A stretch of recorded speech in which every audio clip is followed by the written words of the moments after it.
Сәлем достар, каналыма қош келдіңіздер. Бүгін адам баласының жады туралы 7 факт айтатын боламыз. Менімен бірге болыңыздар. Каналыма тіркеліп, лайк басып, комментар жазуды ұмытпаңыздар. Салық институтының неврологтардың есептеулері бойынша адам миы 5-20 петабайтқа дейінгі ақпаратты есте сақтай алады. Бұл көлемі жағынан бүкіл жаһандық желімен салыстыруға болады. Дегенмен біз телефонда қайта оқығанымызды есімізде сақтамаймыз. Және сағатқа қарағаннан кейін 1 секундтан кейін сағат неше екенін ұмытып кетіп жатамыз. Калифорния университетінің ғалымдары эксперимент жүргізіп, суретке түсірілген нысандар жадтан тезірек жойылатынын дәлелдеді. Олар 50 оқушыны 3 топқа бөліп, барлығы бірдей суреттерді көрсетті. Бірінші топ оларды смартфонмен суретке түсірсе, екіншісі суретке түсіріп, бірнеше минуттан кейін суреттерді өшіріп тастады, ал үшіншісі жай қарап отырды. Біраз уақыттан кейін барлық зерттеушілерге көргендерін есте сақтауды сұрағанда, суретке түспегендер ғана тапсырманы орындады. Нобель сыйлығының лауреаты психолог Дэниел Канеман ұзақ уақыт бойы адамның жады құбылысын зерттеп, бізде 2 мен бар деген қорытындыға келеді. Бірі тәжірибені бастан кешірсе, екіншісі ол туралы естеліктерді сақтайды және оны бағалайды. Көбінесе бұл 2 мен сәйкес келмеуі мүмкін.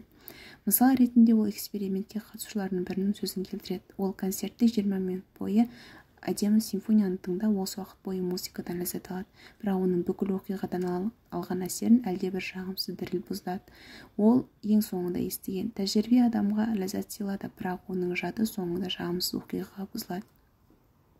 Есте сақтау процесі бар. Оңтүстік Калифорния университетінің ғалымдары ми имплантын ойлап тапты және қазірдің өзінде сынақтан өткізуде. Бұл болашақта әрбір адамға бүкіл білім энциклопедияларын басында сақтауға көмектеседі. Сынақтар эпилепсия және Альцгеймер ауруы бар науқастарға жүргізілді. Олардан бірдеген есте сақтау және сынақты орындау ұсынылды. Кейбір сұрақтарға жауап беру барысында есте сақтау қабілеттері белсендірілді. Тәжірибе барысында жаңа өнертабыстың есте сақтау қабілетін 37%-ға дейін жақсартуға көмектесетіні, тіпті созылмалы есте сақтау қабілеті бұзылған адамдардың да көмектесетіні белгілі болды. Депрессия естеліктерді өшіреді. Руhr университетінің неміс неврологтары депрессияның адам миының жасушаларына әсерін есептей алатын математикалық алгоритм әзірледі. Депрессия бұзылыстары бар бірнеше еріктілердің миын зерттеу барысында ғалымдар ауыр депрессия өткен естеліктерінің кейбірін өшіруі мүмкін деген қорытындыға келді. Ұзақ уақыт депрессияға ұшыраған адамда жаңа жүйке жасушаларының пайда болуы баяулайды. Бұл біздің жадымызды бұзады және біз өткенді есте қалдырамыз. Естеліктер жалған болуы мүмкін. Кейде біздің естеліктеріміз жойылып, психика олардың орнын іс жүзінде болмаған нәрсемен алмастыруы мүмкін. Бұл құбылыс конфабуляция деп аталады. Бұл кейде алыс өткен оқиғаларға қатысты болады. Мысалы, бала кезімізден бірдеңені есерге түсіргенде немесе армандаған нәрсені өмірдегі оқиғалармен шатыстырғанда. Бірақ мұнда есте сақтау галлюцинациялары жиі орын алса, бұл прогрессивті амнезияны көрсетуі мүмкін. Қатысушылардан бірнеше сөздердің тізімін есте сақтау, содан кейін оларды қайталау сұралатын тест тапсыру арқылы жалған жадқа бейімдігін анықтауға болады. Егер адам тізімде ешқашан болмаған сөзді айтса, бұл конфабуляция деп саналады. Жаман естеліктерді өшіретін таблетка бар.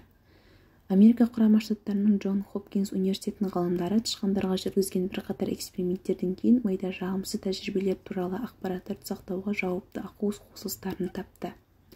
Зерттеушілер бұл белоктарды және олармен бірге жаман естеліктерді есірткінің көмегімен жоюдың жолын ойлап тапты.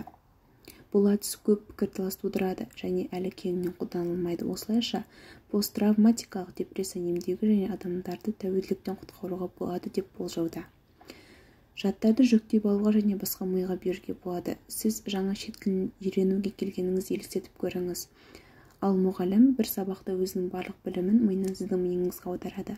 Ал енді сіз бейтаныс тілде сөйлеп жатырсыз. Мүмкін жақын арада бұл біздің шындыққа айналады және оқудан бұдан былай көп уақытты қажет етпейді. Лос-Анджелеста Калифорния университетінің ғалымдары РНК молекулаларын алу арқылы бір моллюсканың жадысын екіншісіне беруді үйренді. Бұл тіршілік иелерінің нейрондық жүйесі адамға қарағанда әлдеқайда қарапайым. Бірақ зерттеушілер біздің миымызда ақпаратты тасымалдау алгоритмі дәл осылай жұмыс істейтініне сенімді.